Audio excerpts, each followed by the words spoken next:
मिथुन राशि वाले बंधुओं, आप सभी का बहुत बहुत स्वागत है, हृदय से अभिनंदन है मिथुन राशि भेंड यूट्यूब चैनल में। तो मिथुन राशि वालों, जरा ध्यान से समझना। चैत्र नवरात्रि 30 मार्च से प्रारंभ हो रही है और नवरात्रि के 9 दिन, हालांकि यह नवरात्रि केवल 8 दिनों की है। ये जो नवरात्रि का विशेष पर्व है बहुत ही लाभदायक है, सिद्धिदायक है, क्रांतिकारी है, जीवन में महापरिवर्तन लेकर आने वाला है। क्योंकि यह जो नवरात्रि का पर्व आया है, यह बेहद ही शुभ घड़ियों को साथ लेकर आया है। हाँ, एक बात निश्चित है कि इस नवरात्रि में कुछ लोग पूरी तरह से बर्बाद होने वाले हैं, मिट्टी में मिलने वाले हैं, क्योंकि वे शनि और राहु के बनने वाले पिशाच योग का शिकार हो जाएंगे और उनकी बर्बादी तय है। लेकिन कुछ लोग इस नवरात्रि के 9 दिनों के विशेष महापर्व में अपनी जिंदगी में एक शानदार क्रांतिकारी उन्नति करने वाले हैं। हाँ, उन्हें कुछ जरूरी सावधानियां रखनी होंगी और 5 ऐसे जरूरी उपाय, क्रियाएं, कार्य जो उन्हें करने ही होंगे। जो भी इन 5 कार्यों को कर लेगा उसका उद्धार निश्चित है। उसके जीवन में अष्टलक्ष्मी का वास होगा। स्वयं नारायण श्री हरि विष्णु माता लक्ष्मी के साथ उसके घर में प्रवेश करेंगे और मां चामुंडा देवी उसके शत्रुओं का नाश करके, उसकी तकलीफों, दुखों का नाश करके उसके जीवन में खुशियां ही खुशियां भर देंगे। एक बात और कि जो भी व्यक्ति इस नवरात्रि के पवित्र दिनों में अपनी जेब में यह एक चीज रखेगा, यह एक चीज इतनी शक्तिशाली है कि यह हर प्रकार के राजयोग का कारक है। तमाम सात्विक शक्तियों के साथ साथ नारायण श्री हरि विष्णु और माता लक्ष्मी का साक्षात प्रतीक है और नवग्रह की संपूर्ण शक्तियों को लेकर आई है। यह एक चीज बहुत ही शक्तिशाली है और सकारात्मक ऊर्जा का विस्फोट लेकर आएगी आपके जीवन में। इसे यदि आप पूरे 9 के 9 दिन अपने जीवन में शामिल कर लेते हैं, अपनी जेब में रखकर घर से बाहर निकलते हैं, तो आपके अंदर 3 विशेष गुण उत्पन्न हो जाएंगे। पहला यह कि आपकी बात काटने वाला कोई इस संसार में नहीं होगा। हर जगह आपकी विजय होगी। आपकी वाणी में, आपकी नेत्रों में गजब की आकर्षण शक्ति उत्पन्न हो जाएगी और आप धन संपत्ति को, अपनी कामयाबी को एक चुंबक की तरह अपनी ओर खींचेंगे, आकर्षित करेंगे। महाशक्तिशाली यह एक चीज है, तो इसके विषय में जानना आज आपको बेहद आवश्यक है। क्योंकि अब समय ऐसा चल रहा है 18 मई तक का कि आप यदि सावधान नहीं रहेंगे, सतर्क नहीं रहेंगे और कुछ जरूरी उपाय और क्रियाएं अपने जीवन में शामिल नहीं करेंगे, तो आपको मिट्टी में मिलने से कोई रोक नहीं सकता है। याद रखना कि आपकी कुंडली में एक ऐसा योग बन गया है जो बुरी तरीके से बर्बाद करने का दम रखता है, जातक को मृत्यु तुल्य कष्ट देने की भी क्षमता रखता है। इसीलिए इसका नाम पिशाच योग है। इस योग का नाम सुनते ही लोगों की अंदर से आत्मा ही कांप जाती है कि ना जाने क्या क्या होगा। लेकिन एक तरफ तो यह योग बर्बादी देगा, दूसरी तरफ यह योग कुछ लोगों को राजा भी बना देगा। कौन होंगे वो लोग, कौन से वो गुण होंगे उन लोगों के अंदर, और वे गुण हर इंसान अपने अंदर उत्पन्न कर सकता है, यह भी हम आपको बता दें। तो उन गुणों को जान लेना, इन 5 क्रियाओं और कार्यों को जान लेना और पूरे 9 दिन इन क्रियाओं को करना और इस एक चीज को भी जान लेना, इसे अपने जीवन में शामिल कर लेना। उसके बाद नवरात्रि के बाद आपसे बात करेंगे। आप खुद ही हमसे कहेंगे फोन लगाकर या मैसेज करके कि गुरुजी आपका धन्यवाद। माता रानी को आभार अवश्य व्यक्त करेंगे और आपका भाग्य निश्चित तौर पर आपके साथ है, यह हम आपको बता दें। तभी आप आज इस कार्यक्रम पर आए हैं और इस महान ज्ञान को प्राप्त कर पा रहे हैं। आपके पुण्य प्रताप हैं, देवी देवताओं का आशीर्वाद है, पूर्वजों की कृपा है जो आप आज इस महान कार्यक्रम को देख पा रहे हैं। वरना जो दुर्भाग्य के शिकार होते हैं उनके पास अच्छी चीजें कभी नहीं जाती हैं, उसके आसपास तो विनाश का वातावरण तैयार हो जाता है। आपकी सदगति आने वाली है, आपके जीवन में बरकत आने वाली है, तभी आप यहाँ आज आए हैं। तो बंधु, आज का यह कार्यक्रम बेहद ज्ञानवर्धक है और आज के इस कार्यक्रम में हम आपको एक विशेष बात और बताएंगे कि आपकी कुंडली का जो 6वां भाव है, यह शत्रु का भाव कहा जाता है, हानि का भाव, कर्जे का भाव, कोर्ट कचहरी का, विवाद का, झगड़े का, यानी कि अपार कष्ट का भाव कहा जाता है। लेकिन इसी भाव में जुड़ा है आपके जीवन के राजयोग का बहुत बड़ा रहस्य। जी हाँ बंधु, जब इस भाव में राहु और आपकी कुंडली के 10वें भाव में बृहस्पति बैठे हों, यानी कर्म के भाव में बृहस्पति बैठ जाए, रिपु भाव में राहु बैठ जाए, तो बनता है अष्टलक्ष्मी राजयोग। लेकिन इसका मतलब यह नहीं कि आपकी कुंडली में यदि ये ग्रहों की व्यवस्था नहीं है तो आप यह राजयोग नहीं हासिल कर सकते हैं। उसकी भी उपाय है, विधि है, क्रिया है। आज हम आपको वह भी बताने जा रहे हैं। बस इस कार्यक्रम को अंत तक देखना। ऐसा अद्भुत ज्ञान, ऐसी अद्भुत जानकारी जो 100% फलित होती है और हमारे अनुभवों पर आधारित है, हजारों लोगों के जीवन में इस जानकारी ने क्रांतिकारी बदलाव लेकर आए हैं। वह जानकारी आज आपको मिलने जा रही है। और एक खास बात बता दें कि लोग इन जानकारियों को बताने के चक्कर में मोटी मोटी रकम की मांग करते हैं, व्यापार बिजनेस चलाते हैं, लेकिन हम महामाई की कृपा और उनके आशीर्वाद से यह आपको मुफ्त ही देने जा रहे हैं, क्योंकि हमको इन सब की जरूरत नहीं है। महामाई हमारे बारे में बहुत कुछ सोचती हैं और जो हमें चाहिए वह हमें खुद ही उपलब्ध करा देती हैं। तो हमें ज्ञान के विषय में किसी को कुछ भी बताने में कोई संकोच नहीं है। तो बंधु, आज जो ज्ञान आपको मिल रहा है यह सर्वश्रेष्ठ है, क्रांतिकारी है, जीवन को बदलने वाला है। बस इसे आपको अंत तक देखना है। एक और खास बात की जो बातें आपको हम बता रहे हैं इन्हें नोट करते जाना, कॉपी पेन लेकर बैठना, और जो बातें जरूरी हैं जो आप भूल सकते हैं उन बातों को आप नोट करते जाना और उन्हें अपने जीवन में जरूर उतारना। कोई भी ज्ञान जीवन में ना उतारा गया तो वह व्यर्थ है। पुस्तकस्था तुया विद्या पर हस्तगतं धनम कार्यकाले समुत्पन्ने नसा विद्या नता धनम। तो पुस्तक में पड़ी विद्या और दूसरे के हाथ में गया हुआ धन कभी समय पर कार्य नहीं आता है। इसलिए ज्ञान जो जीवन में उपयोग में नहीं लिया तो वह ज्ञान कभी किसी काम आएगा ही नहीं, बेकार ही है। तो इसलिए उसे जीवन में जरूर उतारना, बस यही हमारा आपसे निवेदन है। चलिए कार्यक्रम में आगे बढ़ते हैं, महामाई को याद करते हैं और उनसे निवेदन करते हैं कि जीवन में कृपा लेकर आए, क्योंकि उन्हीं के आदेश पर ही तो जीवन में सब कुछ फलित होगा। बिना महामाई की कृपा और आदेश के तो एक पत्ता भी नहीं हिल सकता है। तो चलिए निवेदन करते हुए कमेंट बॉक्स में लिख डालिए, जय मां भद्रकाली कृपा करो। महामाई आपके ऊपर निश्चित कृपा करेंगी, हमें पूर्ण विश्वास है। अब चलिए अपने मूल विषय को शुरू करते हैं, ध्यान से सुनिए। प्यारे मित्रों, हमारे अत्यंत प्रिय और परम पूज्य अमिताचार्य जी के पास माँ बगलामुखी और माँ भद्रकाली की साधनाओं का वर्षों का अनुभव है और माता रानी की इनके ऊपर पूर्ण कृपा और सिद्धि है। आचार्य जी ने अपने सटीक कुंडली विश्लेषण और श्रेष्ठतम उपायों के माध्यम से हजारों लोगों के जीवन को खुशियों से भरा है। आचार्य जी का कुंडली विश्लेषण और उपाय करवाने का तरीका इतना अद्भुत है कि जीवन के हर एक दुख और कष्ट का कारण जड़ से ही समाप्त हो जाता है। फिर समस्या चाहे जैसी भी हो, कर्जा बहुत बढ़ गया हो, व्यापार चल नहीं रहा हो, बीमारियों में आप बर्बाद हो चुके हो, रिश्तों में प्रेम समाप्त हो चुका हो, या फिर नौकरी ही ना मिल रही हो, विवाह में देरी होती हो, कैसी भी समस्या हो, इन समस्याओं का कारण क्या है, कौन सी महादशा परेशान कर रही है, कौन सा दोष लगा हुआ है, सब कुछ आचार्य जी इतना सटीक बताते हैं कि वर्षों वर्ष के दुख कुछ ही दिनों में समाप्त हो जाते हैं। अगर आपके जीवन में भी कोई ऐसी संकट की घड़ी है तो यही सही समय है जब आप पूज्य आचार्य जी के हाथों से अपनी कुंडली का विश्लेषण करवाएं और वर्षों से चल रहे दुखों और संकटों के इस चक्र से बाहर निकल जाएं। प्यारे मित्रों, अभी वीडियो में दिए गए नंबरों पर फोन करिए और अपनी कुंडली का श्रेष्ठतम आकलन करवा डालिए। जिंदगी बदलने का ये सबसे बड़ा मौका हाथ से मत जाने दीजिएगा। जय माई की, महामाई आपका कल्याण करे। शुरुआत छोटी छोटी बातों से करेंगे। कुछ ऐसी गलतियां जो लोग अक्सर इस नवरात्रि के विशेष पर्व में 9 दिनों में कर लेते हैं और उनकी कीमतें चुकाते हैं।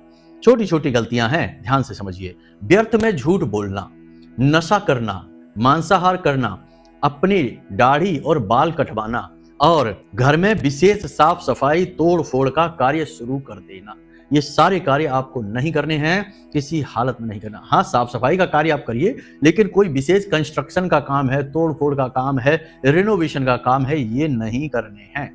किसी महिला का अपमान आपको नहीं करना है। अपना खान पान जितना हो सके उतना साधारण रखिए। मांसाहार तो दूर की बात है, तेज मसालेदार भोजन भी नहीं ग्रहण करना है। अगर हो सके तो पूरे 9 के 9 दिन अपने पूजा घर में अखंड ज्योति अवश्य जलाएं, क्योंकि अखंड ज्योति जो है वह स्वयं महामाई का प्रतीक होती है, महाविद्या का प्रतीक होती है, ऊर्जा का शुद्धतम स्वरूप होती है। और एक बात आपको हम बता दें कि आपको यम और नचिकेता का वह संवाद अवश्य याद होगा, कहीं ना कहीं आपने सुना अवश्य होगा।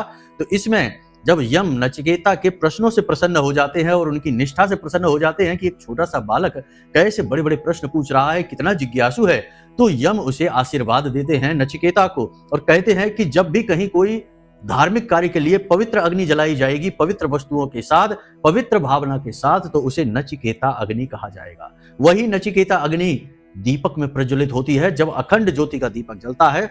और एक बात याद रखना कि जिस घर में अखंड ज्योति जलती है, हाँ, उस घर में अगर आचरण भी अच्छे हो रहे हैं तो वहां स्वयं माता लक्ष्मी विराजमान हो जाती हैं और उस घर के जातकों का कभी अहित नहीं हो सकता। 3 बातें वहां कभी नहीं होती हैं, अकाल मृत्यु कभी नहीं होती है, महाबीमारियां यानी बीमारियों का प्रचंड प्रकोप वहां कभी नहीं होता, कर्जा वहां कभी नहीं होता है। तो हो सके तो मेहनत करिए, 9 ही दिन तो हैं। एक अखंड ज्योति अवश्य जला लीजिए, उसकी रखवाली करिए। अब अखंड ज्योति के समय कुछ चीजों का ध्यान रखना है कि जो भी व्यक्ति अखंड ज्योति जलाएगा उसे जनेऊ धारण अवश्य करना ही होगा। बिना जनेऊ धारण किए तो कोई भी पवित्र कार्य किया ही नहीं जा सकता है। दूसरा कि अखंड ज्योति जिसने प्रज्वलित की है वह इस अखंड ज्योति का देखभाल भी करे। अखंड ज्योति को खाली छोड़कर घर से बाहर न चला जाए। मतलब कहने का काम धंधे व्यापार पर आप जाइए, लेकिन 2-4 दिनों के लिए घर से बाहर न जाइए। घर को सूना मत छोड़िए। सभी लोग घर से बाहर चले गए, घर में ताला लगा के, ऐसा नहीं करना है। घर को सूना नहीं छोड़ना है और ब्रह्मचर्य के नियमों का पालन करना है, सात्विकता के नियमों का पालन करना है। ये छोटी छोटी बातें हैं, इनका ध्यान रखना है। झूठ व्यभिचार नहीं करना है, हो सके तो जमीन पर शयन करना है, पूर्ण ब्रह्मचर्य का पालन करना है। शक्ति के जागरण के दिन होते हैं, ऊर्जा ऊर्ध्वगामी हो जाती है इन दिनों में। जो व्यक्ति इन दिनों का सदुपयोग कर लेता है उसकी न केवल भौतिक जीवन में तरक्की होती है, आध्यात्मिक स्तर और आत्मिक स्तर पर भी उसकी उन्नति हो जाती है। वह ईश्वर से अपने तार जोड़ पाने में कामयाब रहता है। बंधु, ये बहुत ही गूढ़ ज्ञान है, लोग समझते नहीं हैं, हर बात को हल्के में ले लेते हैं। धर्म की बदनामी करना, भगवान का उपहास करना और धार्मिक ग्रंथों को व्यर्थ के किताबें और प्रपंच बता देना आज के समय में फैशन बन चुका है और लोग खुलेआम धड़ल्ले से ये काम करते हैं और अपनी दुर्गति खुद बुला बैठते हैं। उस परम सत्ता ईश्वर को न मानना सबसे बड़ा पाप है। इस पाप की सजा तो भोगनी ही होगी। भूल कर भी ऐसा ना करें, अपने धर्म ग्रंथों का अपमान न करें, भगवान का, माता पिता का, गुरुजनों का और बड़े बुजुर्गों का अपमान और महिलाओं का अपमान नवरात्रि के दिनों में भूल कर भी नहीं करना है। जी हाँ बंधुओं, इन बातों का आपको ख्याल रखना है। अब बताते हैं आपको 5 कार्य जो आपको इस नवरात्रि के दिनों में अवश्य कर लेने चाहिए हर हालत में। सबसे पहला कार्य कि दिव्य स्नान। प्रतिदिन 9 के 9 दिन आपको दिव्य स्नान करना है और यह दिव्य स्नान को तांत्रिक स्नान भी कहा जाता है। और इस स्नान का इतना अधिक महत्व है कि जो भी व्यक्ति इस स्नान को करता है उसके सारे पाप कट जाते हैं, साथ ही साथ उसके जीवन में माता लक्ष्मी नारायण हरि विष्णु के साथ प्रवेश कर जाती हैं, यानी कि महामाई का वास उसके जीवन में, घर में हो जाता है। क्या करना है? सबसे पहली चीज तो ये कि आपको एक पात्र चाहिए इस दिव्य स्नान के लिए, जल तैयार करना है उसके लिए। हम पहले भी किसी कार्यक्रम में इसके विषय में बता चुके हैं। एक यहाँ पर और बात आपको हम बता दें कि दिव्य स्नान की बात करने से पहले एक छोटी सी बात समझ लीजिए कि नवरात्रि के दिनों में घट स्थापना जरूर कर लीजिए। कलश माता रानी के नाम से स्थापित अवश्य कर लीजिए, शुद्ध जल भर के उसके ऊपर ढककर रखना, उस पर अन्न रख देना और उसके ऊपर एक नारियल स्थापित अवश्य कर लेना। ठीक है, नारियल स्थापित करने का सर्वोत्तम तरीका क्या है कि नारियल जो आप स्थापित करेंगे तो उसका जो मुख होगा वो आपकी ओर होना चाहिए, ना तो ऊपर की ओर, ना देवता की ओर, ना ही इधर और उधर। आपकी ओर यदि उसका मुख होगा तो यह धन लक्ष्मी का कारक होता है, दैवीय कृपा आपके जीवन में आएगी। तो नारियल स्थापित इस कलश पर अवश्य कर लीजिए। इसे घट स्थापना कहते हैं। इससे माता का प्रतीक माना जाता है, देवी स्थापित हो जाती हैं। पहली चीज तो ये। दूसरी चीज कि एक कलश, एक पात्र अपने पूजा घर में रखिए। पात्र तांबे का होगा या पीतल का होगा, स्टील का, लोहे का नहीं होना चाहिए। मिट्टी का हो तो चलेगा। उस पात्र में आपको शुद्ध जल भरना है, थोड़ा सा गंगा जल डालना है और एक इलायची कूट कर डाल देना है, लौंग का एक जोड़ा कूट कर और दालचीनी कूट कर आपको उसमें थोड़ी थोड़ी एक एक चुटकी डाल देनी है। थोड़ी सी हल्दी उसमें डाल देनी है, एक सिक्का चांदी का डाल देना है और तुलसी मैया की जड़ से थोड़ी सी मिट्टी लेकर आनी है, बिल्कुल जरा सी, और उसे भी उस जल में मिला देनी है। रात भर के लिए यह जल आप अपने पूजा घर में रखिए, ढक कर रखना है। इसके बाद इस जल को आप अगले दिन अपने नहाने वाले पानी में, जल में मिला लीजिए। घर के सभी लोगों के जल में इसे मिला दीजिए और इस जल में जो सामग्री है उसे, जो निकले सामग्री बची हुई, उसे उठाकर तुलसी की जड़ में डाल देना और जो सिक्का निकला है उसे आप फिर से प्रयोग कर सकते हैं। अगले दिन फिर से उस जल को भरकर अपने पूजा घर में रख देते हैं और लगातार इस क्रिया को दोहराते रहना है। यानी कि यह तांत्रिक स्नान, पवित्र स्नान आपको पूरे 9 के 9 दिन करना है। इससे आपके जीवन में किसी भी प्रकार की नकारात्मक ऊर्जा होगी, तंत्र टोना टोटका होगा, कोई भी क्रिया होगी, कोई भी ऊर्जा होगी, भूत प्रेत पिशाच कुछ भी होगा, सब समाप्त हो जाएगा।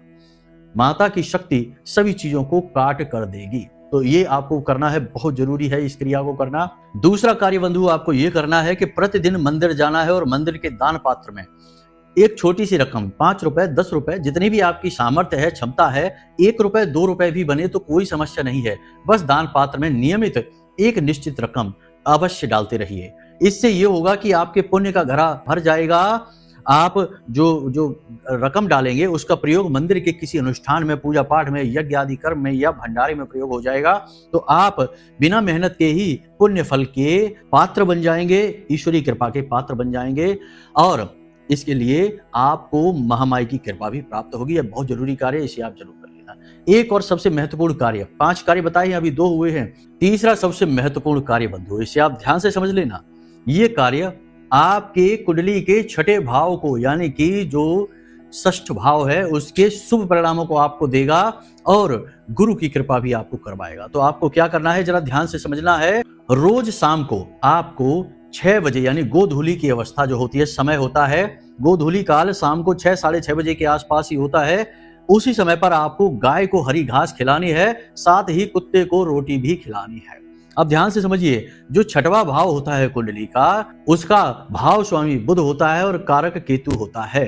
तो आप गाय को जो घास खिलाएंगे वह बुध का प्रतीक होगी, गाय गुरु का प्रतीक होगा और केतु कुत्ते का प्रतीक होगा। यानी कि आपने जब यह क्रिया की और शाम को 6 बजे के आसपास जब गोधूली, इसीलिए इस समय को गोधूली कहा जाता है, क्योंकि इस समय जो भी व्यक्ति गाय को भोजन करा देता है, गाय को संतुष्ट कर देता है, उसकी कुंडली का छठा भाव एक्टिव हो जाता है, पॉजिटिव हो जाता है और राहु के साथ में गुरु का विशेष योग बनकर अष्टलक्ष्मी योग उसके जीवन में सक्रिय हो उठता है।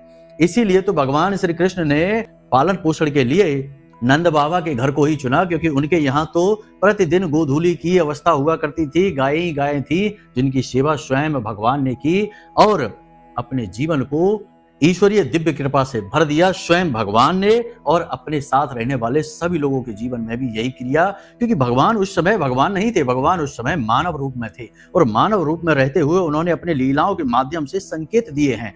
तो यह विशेष संकेत है कि आपको अपने जीवन में शाम के समय गाय की सेवा अवश्य करनी चाहिए। इससे आपकी कुंडली का छठा भाव एक्टिव होता है। देखो, यह ज्योतिष और अध्यात्म का मेल है, दोनों जगह के तार जोड़ने की कोशिश है। कहीं ना कहीं से तो हमें उदाहरण उठाने ही पड़ेंगे। हमारे शास्त्र, हमारा ज्योतिष, हमारा अध्यात्म हमें हर जगह कहीं ना कहीं से संकेत देता ही है। बुद्धिमान इंसान संकेतों को पकड़ लेता है तो जीवन में उद्धार हो जाता है।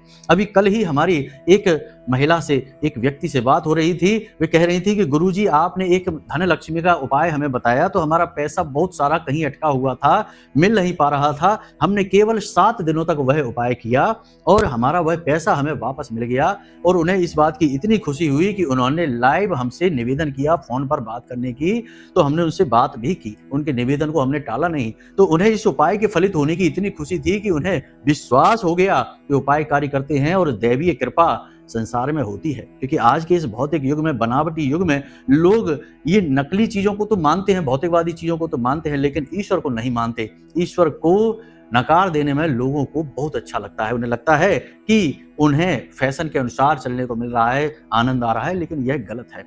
तो ये चीजें किस तरह कार्य करती हैं, इन्हें समझना बहुत जरूरी है, लेकिन समझने के लिए इशारों को समझना बहुत जरूरी है। इसीलिए कहावत कही जाती है कि समझदार को इशारा काफी होता है, क्योंकि वह इशारा भगवान का होता है। दैवीय शक्तियां इशारों में बात करती हैं, प्रत्यक्ष नहीं आती हैं। यहां तक सारी बातें आपने समझ ली। कुंडली के छठे भाव को आप सक्रिय कर पाएंगे। प्रतिदिन शाम को 6 बजे गाय को और कुत्ते को, गाय को हरी घास, कुत्ते को रोटी खिलाइए। देखते हैं कि आपके जीवन में धन लक्ष्मी कैसे नहीं आती, पैसा कैसे नहीं आता है। ये जो 9 दिन है शक्ति के जागरण के दिन है और इन दिनों पर यह क्रिया आपने कर ली, आपके वारे न्यारे हो जाएंगे। नवरात्रि के बाद आपसे बात करेंगे, आप खुद हमें फोन करके कहेंगे कि गुरुजी आनंद आ गया। ऐसा ही बहुत सारे लोग कहते हैं जो भाव के साथ उपायों को कर डालते हैं। बाकी जो कुबुद्धि हैं, अधर्मी हैं, विधर्मी हैं, उनके लिए तो भगवान ही मालिक है। चलिए बात करते हैं अगले कार्य की। जब भी रोज सुबह सोकर जागें तो अपने पितृ पूर्वजों को और अपने कुल देवी देवता को अवश्य याद करिए। यह बहुत जरूरी कार्य हो सकता है कि आज आप यह कार्य ना करते हो, करते भी हो तो आपको इस कार्य को करने का सही तरीका नहीं पता है, या फिर आपको इस कार्य को करने का भाव नहीं है, बस यूं ही फॉर्मेलिटी के लिए कर लेते हैं, किसी से सुन लिया। आज आपको तरीका बता देते हैं। पूरे 9 दिन नहीं, जीवन भर इस क्रिया को करना, ठीक है। रोज सुबह सोकर जागे तो कराग्रे मंत्र अपने बिस्तर पर बैठे बैठे ही, लेट कर नहीं, बैठ के करना है। बैठे बैठे ही कराग्रे वसते लक्ष्मी कर मध्य सरस्वती कर मूले च गोविंदा प्रभाते कर दर्शनम, इस मंत्र का जाप कर लेना। उसके बाद 3 देवी देवताओं का आभार व्यक्त करना है। स्थान देवताभ्यो नमः, ओम स्थान देवताभ्यो नमः। ओम लगाना है, क्योंकि ओम जो होता है वह बहुत जरूरी है, महामंत्र होता है। हर मंत्र की शुरुआत इसी से होती है। तो ओम पितृ देवताभ्यो नमः, ओम स्थान देवताभ्यो नमः, ओम कुल देवताभ्यो नमः। इस प्रकार 3-3 बार ये चीजें आपको कहनी है। आपका दिन बन जाएगा, आपका जीवन बन जाएगा। स्थान देवता, पितृ देवता, कुल देवता की आपको कृपा और आशीर्वाद प्राप्त हो जाएगी। इन कार्यों को आप करिए। इसी के साथ साथ मंदिर के बाहर बैठे हुए भिखारी को, खास तौर से वह भिखारी जो अपाहिज है, बुजुर्ग है, महिला है, इन भिखारियों को कुछ ना कुछ दान अवश्य करना, चाहे अन्न दान करना, चाहे धन दान करना, दान अवश्य कर लेना, क्योंकि जो शुभ दिन होते हैं उन दिनों पर किया गया दान का हजारों गुना फल प्राप्त होता है। जी हाँ बंधुओं, तो बस इन चीजों को आप ध्यान रखिए। अब बात करते हैं उस एक चीज की। यहाँ तक हमने आपको सारी जानकारी नवरात्रि के हिसाब से दे दी है। नवरात्रि में आपने इन ज्ञान को अगर प्रयोग कर लिया, आपका उद्धार निश्चित है। अब ध्यान से सुनिए, कॉपी पेन लेकर बैठिए कि क्या चीज है जो आपको चाहिए अपनी जेब में हर वक्त रखने के लिए। कांच की एक शीशी लेना है जिसमें कांच का ही ढक्कन लगा हो। बाजार में जाकर ढूंढना, मिल जाएगी। कांच जो है चंद्रमा का प्रतीक होता है। कांच की शीशी आपको लेनी है, उसके अंदर थोड़ा सा इत्र डाल देना। इत्र वो नहीं जो बाजार में जो स्प्रे वाला मिलता है, उसमें अल्कोहल होता है, मादक पदार्थ है, उससे आपको दूर रहना है। उसे तो कभी प्रयोग ही नहीं करना, यह तो शास्त्र विरुद्ध है। तो आपको इत्र बाजार से लेकर आना है जो पूजा पाठ में प्रयोग होता है। आजकल बहुत अच्छी अच्छी खुशबुओं की आ रही हैं, तो लेकर आइए। उस इत्र की 2 बूंदें उस शीशी में डाल दीजिए। इत्र यानी शुक्र। उसके बाद एक इलायची उसमें डाल दीजिए, यानी कि बुध। बुध है नारायण, शुक्र है लक्ष्मी, चंद्रमा साथ में आ गया। थोड़ी सी हल्दी डाल दीजिए, आपका काम हो गया। हल्दी डाल दी यानी कि देवगुरु बृहस्पति। यहां से आपका बन गया अष्टलक्ष्मी योग, यानी कि सारे के सारे आपने माता लक्ष्मी और भगवान नारायण श्री हरि विष्णु से जुड़ी हुई चीजों का एक साथ प्रयोग कर लिया। ग्रहों के आधार पर देखें या फिर आध्यात्म के धर्म के आधार पर देखें, दोनों का योग सबसे ज्यादा शुभ होता है।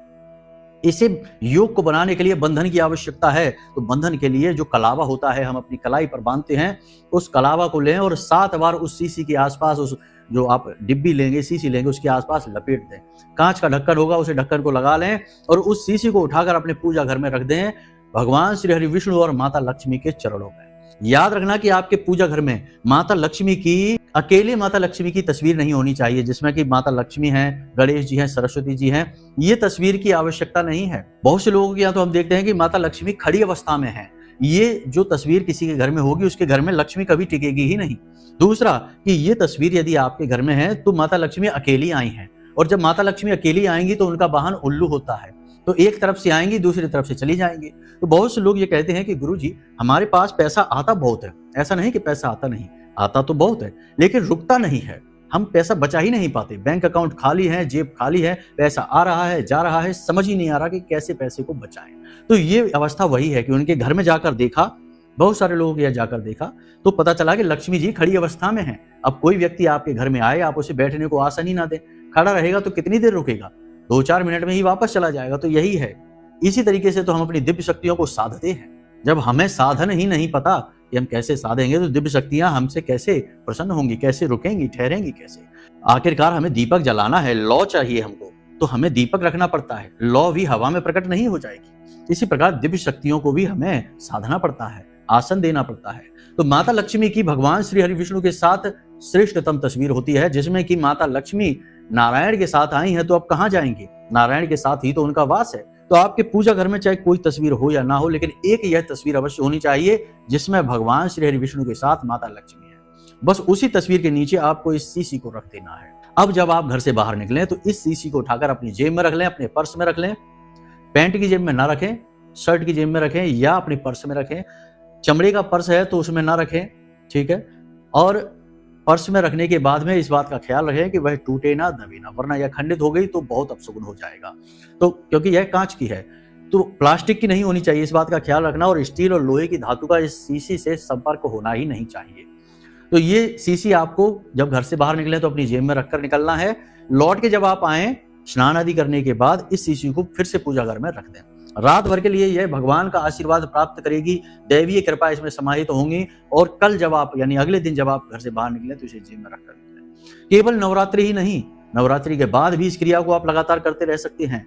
इस शीशी को आप 21 दिन तक रख सकते हैं। किसी भी धार्मिक पवित्र चीज की शुद्धता 21 दिनों तक रहती है। 21 दिनों के बाद वह चीज शुद्धता को खोने लगती है, तो उसे फिर से शुद्ध करना पड़ता है या उसकी जगह दूसरी चीज को स्थापित करना पड़ता है। इसीलिए इस शीशी को आप 21 दिन तक प्रयोग कर सकते हैं। उसके बाद आप फिर से इस शीशी को जल विसर्जित कर दें और दूसरी शीशी अपने लिए तैयार कर लें। ये जो शीशी आपके पास रहेगी, कांच की ये डिब्बी आपके पास रहेगी, आपके पास अटूट धन संपत्ति आएगी, लक्ष्मी माता का विशेष आशीर्वाद आएगा और माता लक्ष्मी स्वयं नारायण के साथ आपके जीवन में प्रवेश कर जाएंगी। फिर चाहे कैसा ही कर्जा हो, कैसी ही कंगाली हो, कैसी ही तकलीफें हो, सब समाप्त हो जाएंगी। आप ये बात लिख कर रख लीजिए। तो चलिए बंधु, इन बातों को प्रयोग करिए जीवन में, और इन बातों को जीवन में प्रयोग भाव के साथ करिए। यूं ही नहीं, फॉर्मेलिटी के लिए नहीं, भाव से करिए, विश्वास के साथ करिए, क्योंकि जहां विश्वास है वहीं धर्म है, और जहां विश्वास ही नहीं है वहां तो अधर्म है, वहां तो पाप है। तो बस इन बातों का ध्यान रखिए। उम्मीद करते हैं कि सारी बातें आप प्रयोग कर पाएंगे। इनमें से आधी बातें भी प्रयोग कर ली तो जीवन में परिवर्तन तो 100% आएगा ही आएगा। चलिए बंधु, आज के इस कार्यक्रम को यहीं विराम देते हैं। अब यदि कोई मन में प्रश्न उठे या कुंडली का विश्लेषण कराना है तो नंबर वीडियो में दिया गया है, इन नंबरों पर फोन करिए। हम स्वयं आपकी कुंडली का विश्लेषण करेंगे और बताएंगे कि क्यों आपके जीवन में कष्ट हैं, क्यों तकलीफें दूर नहीं हो रही, कौन सा ग्रह रुकावट बना है, कौन सा योग आपकी जीवन की तरक्की को रोक कर बैठा है, उसका श्रेष्ठ उपाय बता देंगे। उपाय कर लेना, बाधा कट जाएगी, खुशियां आ जाएंगी।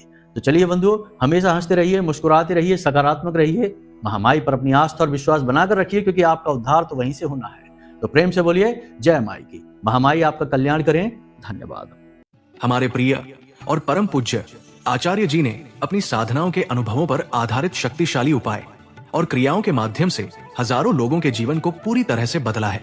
आचार्य जी के द्वारा बताया गया हर एक उपाय इतना सटीक और कारगर होता है कि जो भी इसे पूरे भाव के साथ कर लेता है उसे साक्षात महामाई की कृपा और आशीर्वाद प्राप्त हो जाती है। इसलिए निसंकोच इन उपायों को पूरे भाव के साथ करिए, आपका कल्याण होगा। जय माई की।